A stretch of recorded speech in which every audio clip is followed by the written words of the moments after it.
K coaching classes.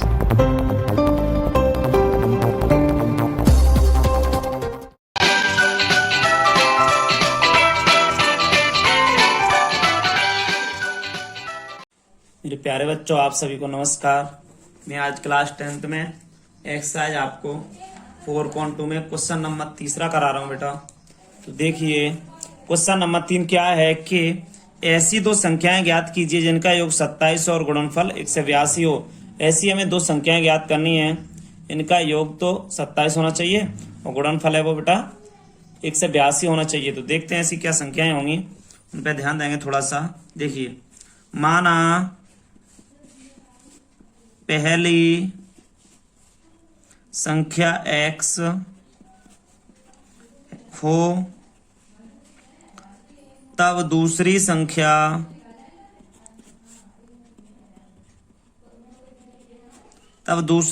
देखो बेटा, एक संख्या x मान ली, दूसरी 27 माइनस x होनी चाहिए, दूसरी होगी 27 माइनस x होगी। अब दोनों का गुणनफल दे रहा है बेटा, तो यहां लिखेंगे दोनों संख्याओं का गुणनफल, दोनों संख्याओं का गुणनफल। अब बेटा दोनों संख्याओं का गुणनफल क्या होगा, देखते हैं। x और यहाँ 27 माइनस एक्स बराबर में 182 है बेटा। x और यहां से इतना लिख लिया मैंने। अब इसको देखो गुणनफल है, ये बराबर में इतना लिख के इसके देखो ये गुणनफल दिया है, तो इसको इस तरीके से करेंगे बेटा, यहाँ ज्यादा ना लिखें, सही नहीं है। देखो इधर लिखेंगे x और 27 माइनस एक्स और इधर आ जाएगा आपका 182 बेटा। अब गुणा करो, 27x माइनस एक्स स्क्वायर बराबर 182। इधर देखो माइनस एक्स स्क्वायर है ना, माइनस एक्स स्क्वायर प्लस के 27x बराबर में 182। इधर जाएगा -1 तो हो जाएगा एक्स स्क्वायर माइनस के 27x बराबर में 182। इधर जाएगा बेटा एक्स स्क्वायर माइनस के 27x बराबर में -1 है ना, इधर जाएगा तो ये माइनस का 182 हो जाएगा। इसको इधर लाएंगे, x square minus 27x plus 182 बराबर 0 हो जाएगा बेटा, प्लस लगा के। अब इसमें एक बात सुनिए, छोटी सी बात है कि 182 के गुणनखंड ऐसे करिए कि बेटा यहाँ जोड़ने पर 27 आना चाहिए। तो हमने यहाँ 182 के गुणनखंड कर दिए बेटा, 2 से कटे 2 2 ने 18, 2 एकन 2। अब 7 से 13 बार, 13 से बेटा 1 बार। तो देखिए 13 ये हो गए, 7 में 14, 14 प्लस 13 या 13 प्लस 14। तो हम यहाँ से करते हैं एक्स स्क्वायर माइनस 13 प्लस 14 और एक्स लगा के 182 बराबर 0। तो देखो यहाँ क्या हुआ, एक्स स्क्वायर माइनस के 13x माइनस के 14x प्लस के 182 बराबर 0। यहाँ से x कॉमन आ गया, x माइनस 13 माइनस 14 कॉमन हो जाएगा, तो यहाँ बचेगा बेटा x माइनस 13 बराबर 0। अब इन दोनों में बेटा देखिए सही से, इन दोनों में से मैं क्या कॉमन ले रहा हूँ, x माइनस 13 कॉमन ले रहा हूँ। दोनों में से मैंने x माइनस 13 कॉमन ले लिया, तो यहाँ x माइनस 14 बच गया, बराबर में 0 आ गया। 0 आया तो x माइनस 13 बराबर 0, x बराबर 13 आ गया। यहाँ से देखते हैं x माइनस 14 बराबर 0, तो x बराबर 14 आ गया। 13 14 दोनों आ गए बेटा, देखो x बराबर 13 x बराबर 14। तो आपका यहीं से क्वेश्चन आगे देखिए क्या होता है कि 13 और 14 आ गया। तो क्वेश्चन में यही तो पूछ रहा था, संख्याओं का योग 27 है, तो 13 14 27 हो गया। गुणा करेंगे तो हमारा बेटा 182 हो जाएगा। देखो गुणनफल 182 कह रहा है, तो बस यही क्वेश्चन है, बहुत ही सिंपल है। क्वेश्चन नंबर 4 वाला देखिए बेटा। बेटा क्वेश्चन देखिए हल में, क्वेश्चन क्या कहता है, माना x तथा x प्लस 1 दो क्रमागत धनात्मक पूर्णांक हों। बेटा एक दो क्रमागत धनात्मक पूर्णांक की बात कर रहा है, इसलिए मैंने दो क्रमागत धनात्मक पूर्णांक लिख लिए। इनके वर्गों का योग 365 है। तो देखिए बेटा इनके वर्गों का योग, इनके वर्गों का योग बराबर बेटा 365 की बात कर रहा है, तो 365 रख दिए। देखो ये x है ना, इनके वर्गों का योग मतलब जोड़ के ऐसे करके इसका 365 होना चाहिए, रख दिया बेटा। देखो X square plus A plus B का whole square, A square plus B square plus के 2ab 2 इंटू एक्स इंटू 1 बराबर में 365 आ गया बेटा। तो देखते हैं 2x square plus 2x plus 1 बराबर 365 आ गया बेटा। देखिए इसको इधर लाएंगे, 2x square plus 2x plus 1 minus 365 बराबर में बेटा 0। ठीक है, 2x² प्लस 2x माइनस के 365 थे ना, अब रह जाएंगे 64 बेटा। क्यों 64 रह गए? क्योंकि बेटा यहाँ से 65 था, एक प्लस का तो घटा दिया बेटा, इसमें से 2 कॉमन ले रहे हैं, सरल हो जाएगा 2 कॉमन लेके। x² प्लस x माइनस के 2 का 2, 2 8 16, 2 दूनी 4 बराबर में 0 आ गया बेटा।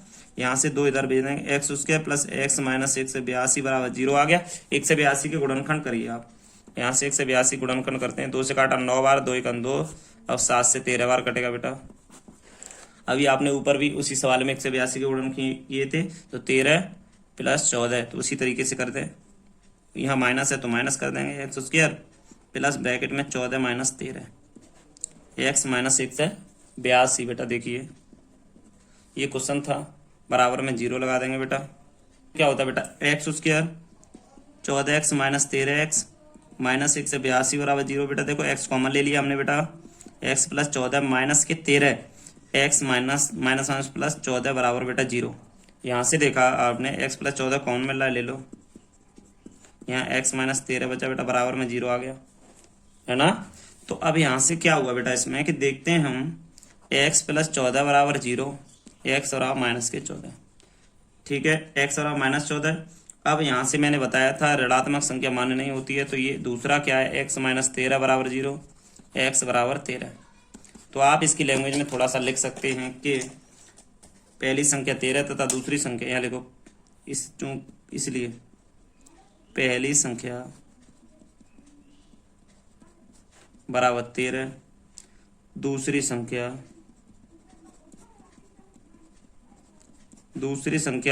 बेटा, दूसरी संख्या 13 है ना एक, वो एक कह रहा है आपकी x प्लस 1, तो एक 14 हो जाएगी। बस ये 2 संख्या के बारे में पूछ रहा था। क्वेश्चन चौथा बेटा बहुत इंपॉर्टेंट है ये क्वेश्चन, तीसरा चौथा आगे देखते हैं बेटा। क्वेश्चन कह रहा है बेटा, एक समकोण त्रिभुज की ऊंचाई इसके आधार से 7 सेमी कम है, यदि कर्ण 13 सेमी का हो तो अन्य 2 भुजाएं ज्ञात कीजिए बेटा। तो देखिए एक समकोण त्रिभुज की ऊंचाई, बेटा एक समकोण त्रिभुज यहाँ से फाइंड करवा रहा है, कहने का समकोण त्रिभुज बनवा रहा था। हम एक देखो समकोण त्रिभुज बनाते हैं जल्दी से बेटा। देखिए वैल्यू दी गई, एक समकोण त्रिभुज की ऊंचाई इसके आधार से 7 सेमी कम है, एक समकोण त्रिभुज की ऊंचाई इसके आधार से 7 सेमी कम है, ऊंचाई ये आधार है, आधार से 7 सेमी कम कर ली। यदि कर्ण 13 सेमी का हो तो अन्य 2 भुजाएं ज्ञात कीजिए। कर्ण 13 सेमी का है तो आप लिखेंगे इसमें बेटा, छोटी सी डेफिनेशन लिखेंगे यहाँ से हल में, माना त्रिभुज PQR में कोण Q समकोण है, आधार भुजा x सेमी तथा ऊंचाई x माइनस 7 सेमी है। अब बेटा इसमें देखते हैं, बहुत ही सिंपल है, पाइथागोरस प्रमेय हमने आपको बताई, उसे लगाएंगे पाइथागोरस प्रमेय। बेटा पाइथागोरस प्रमेय क्या होती है इसके बारे में आपको जानकारी होनी चाहिए। तो देखते हैं, देखो कर्ण का वर्ग हिंदी में लिख दे रहे हैं इस बार, लो यहाँ से लिख रहे हैं बेटा, पाइथागोरस प्रमेय से किया है आपने, तो यहाँ से देखो एरो लगा के देखो, कर्ण का वर्ग बराबर लंब का प्लस लगा के आधार का,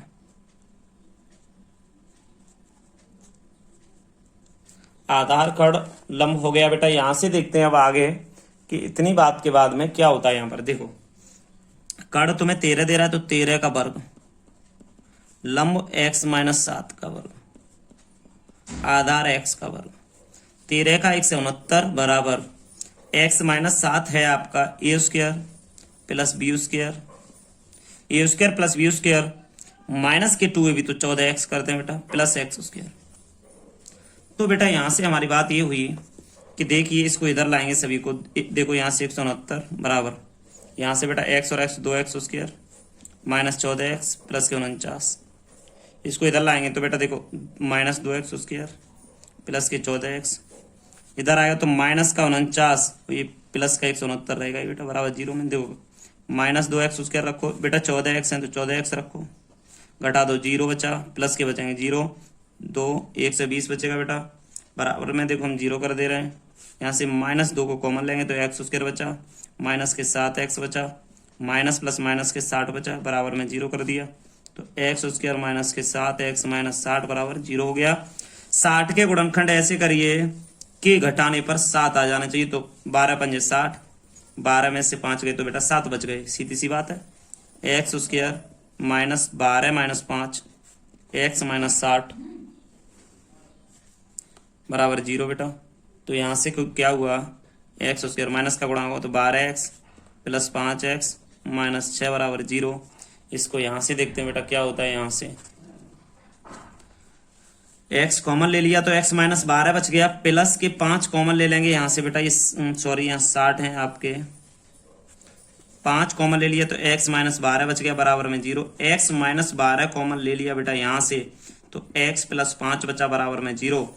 यहाँ से बेटा x माइनस 12 बराबर 0 तो x बराबर 12 आ गया, x प्लस 5 बराबर 0 तो x बराबर माइनस के 5 आ गया बेटा। दोनों ही देखो आंसर आ गए। यहाँ से आप इसमें क्या लिख सकते हो कि देखिए आधार बेटा इसका देखो आधार पी क्यू है, यहाँ लिख दें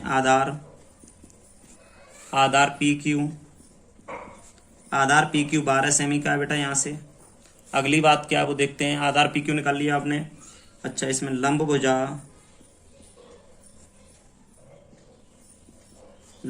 आर क्यू आपकी 12 माइनस देखो लंब भुजा 12 माइनस 12 एक्स का मान है तो 12 माइनस 7 इक्वल टू में आ जाएगा बेटा 5 सेमी आपका। दोनों भुजाएं क्रम से 12 और 7 होंगी बेटा, दोनों को लिख सकते हैं 12 और 7। बहुत ही अच्छा क्वेश्चन है, बहुत ही सिंपल क्वेश्चन है बेटा। देखो आगे देखते हैं 6वां क्वेश्चन। अच्छा पढ़िए, एक कुटीर उद्योग एक दिन में कुछ बर्तनों का निर्माण करता है। एक विशेष दिन यह देखा गया कि प्रत्येक नग की निर्माण लागत रुपए में उस दिन के निर्माण किए बर्तनों की संख्या के दुगने से 3 अधिक थी। यदि उस दिन की कुल निर्माण लागत 90 रुपए थी तो निर्मित बर्तनों की संख्या और प्रत्येक नग की लागत ज्ञात कीजिए। बेटा क्वेश्चन बहुत ही सिंपल है। 6वां क्वेश्चन क्या कह रहा है, माना निर्मित किए गए बर्तनों की संख्या बराबर x हो तब देखो एक बर्तन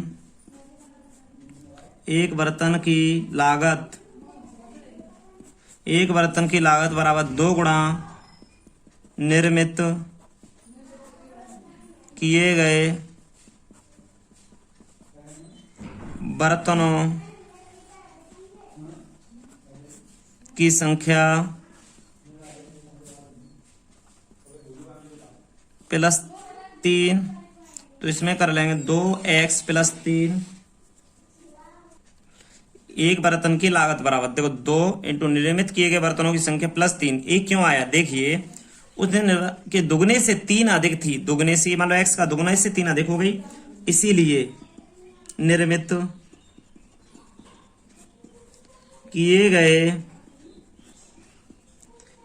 किए गए x बर्तनों की लागत बराबर x 2x प्लस 3। देखो निर्मित किए गए बर्तनों की लागत है आपकी पूरी 90 रुपए, तो 90 बराबर यहां से देखेंगे 90 बराबर x 2x प्लस 3। तो इसमें देखा बेटा 90 बराबर 2x स्क्वायर प्लस 3x, तो इसको देखा ये उधर जाएगा तो 2x square plus 3x minus के 90 बराबर 0 बेटा, माइनस 90 बराबर 0। क्योंकि बेटा देखो ये इधर ये वाला 90 था ना, उसको उधर ले गए हम, बराबर में 0 लगा दिया। तो 90 के 90 दूनी 180 के गुणनखंड ऐसे करिए बेटा कि घटाने पर 3 आए, 90 45 15 3 से कट गया बेटा 5 बार। तो यहां से देखिए सही से 5 थी 15 3 6 7 12 15 माइनस 12 तो आपका 3 ही तो बचेगा घटाने पर, यही पूछ रहा था क्वेश्चन। तो देखिए यहां से 2x square plus 15 minus 12x minus 90 बराबर 0, 2x स्क्वायर प्लस के 15x माइनस के 12x माइनस 90 बराबर 0। तो यहाँ से क्या हुआ बेटा कि यहाँ से थोड़ा इफेक्ट पड़ा, यहाँ से हुआ x लिया तो 2x प्लस 15 माइनस इसमें से बेटा देखिए हम यहाँ से लेते हैं 6, -6 कॉमन लिया तो 2x प्लस -1 प्लस 6 × 6 6 पंजे 30 15 बराबर 0 बेटा। इन दोनों में से 2x प्लस 15 कॉमन ले लेंगे, देखो 2x प्लस 15 और इधर हो जाएगा बेटा x - 6 बराबर में 0। तो यहाँ से बेटा बस थोड़ा सा क्वेश्चन और है कि 2x प्लस 15 बराबर 0, कॉमा लगा के x - 6 बराबर 0। 2x बराबर माइनस के 15, x बराबर माइनस के 15 बट्टे 2 आ गया बेटा यहाँ से एक, x - 6 बराबर 0, x बराबर 6 यहाँ से आ गया। तो दोनों ही क्वेश्चन आपके यहाँ से हल हो गए बेटा। आगे देखते हैं इसमें। देखिए एक बात है, यहाँ से आपकी लागत मूल्य वगैरह नहीं लिखी गई, अब उसे लिखते हैं। देखो लैंग्वेज कैसे लिखेंगे उसे, आप बस देखते रहें।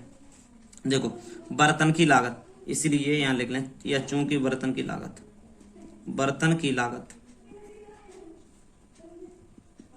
बेटा, बर्तन की लागत क्या होगी, 2 × 6 प्लस 3, तो 12 और 3 15 हो गया बेटा बर्तन की लागत। अब यहाँ कह देंगे अतः, इसमें लिखना है अतः बर्तनों की संख्या, अतः बर्तनों की संख्या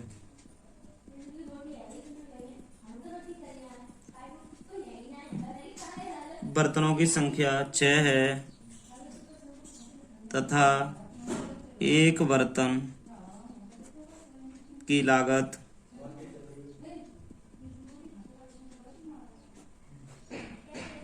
15 रुपये है बेटा। इसका ये लैंग्वेज हो जाएगी, बहुत ही सिंपल है। बर्तन की लागत 15 रुपये था, बर्तनों की संख्या 6 तथा एक बर्तन की लागत 15 रुपये होगी बेटा। क्वेश्चन बहुत ही सिंपल है, बस आप यहाँ से देखिए बेटा। ये क्वेश्चन आपका 6वां बहुत इंपॉर्टेंट है। इसके बाद में आगे 5वां वाला भी देखो, क्वेश्चन नंबर 5 वाला भी बहुत अच्छा क्वेश्चन है। कुल मिला के देखिए 5 वाला क्वेश्चन बहुत अच्छा है। यहाँ से है, देखो इसके आंसर 12 और 5 आ रहे हैं। बहुत ही सिंपल और बहुत ही बेटा अच्छा क्वेश्चन है ये आपका बेटा। देखिए 8वां क्वेश्चन बहुत अच्छा है, सॉरी 3रा। वही 4था क्वेश्चन देखिए बेटा, 4था क्वेश्चन भी बहुत सिंपल है और बहुत ही अच्छा है। तो मैंने यहीं से सभी क्वेश्चन कराए थे बेटा। आपके सभी क्वेश्चन बहुत इंपॉर्टेंट है बेटा, बहुत ध्यान दें आप इन क्वेश्चनों पर सभी पर बेटा।